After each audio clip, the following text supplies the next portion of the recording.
বন্ধুরা, কেমন আছো বলো? আজকে আমি ইলিশ রান্না করছি। তো ইলিশ তো সবাই সর্ষে ইলিশ খাও, ভাপে ইলিশ খাও, অনেক রকম ইলিশ খাও। আজকে বেগুন দিয়ে মরিচ কাটার ঝোল। তো এরকম কারা কারা খেতে ভালোবাসো? আমি কিন্তু খুব ভালোবাসি কালো জিরার ফোড়ন দিয়ে বেগুন দিয়ে মরিচ কাটার ঝোল। তো দেখো রেসিপিটা কেমন করে করলাম। দেখো, তোমাদের ভালো লাগলে তোমরা বাড়িতে রান্না করবে এভাবে, আর খেয়ে বলবে কেমন লাগলো।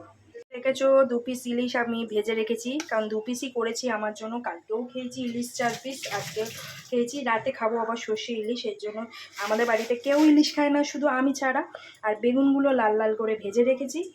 এবার সর্ষের তেল দিয়েছি, সর্ষের তেলের মধ্যে একটু কালো জিরা ফোড়ন দেব। কালো জিরা ফোড়ন দিয়ে বেগুনগুলো ছেড়ে দেব। পরে একটু জল বেগুন ইলিশগুলো ছেড়ে দেবো। এবার আর স্বাদ মতো নুন একটু দিয়ে দেবো, স্বাদ মতো নুন দিয়ে দেবো। তারপরে একটু হলুদ দেবো, তারপরে একটু হলুদ দেবো। তারপরে সামান্য একটু জিরের গুঁড়ো দেবো, একটু জিরের গুঁড়ো দেবো।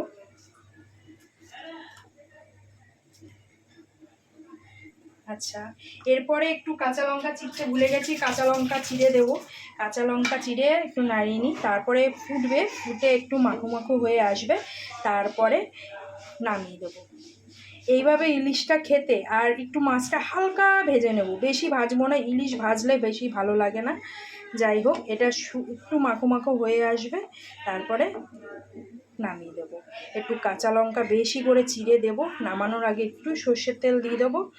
এইভাবে ইলিশ মাছ খেতে কে কে পছন্দ করো বন্ধুরা বলবে।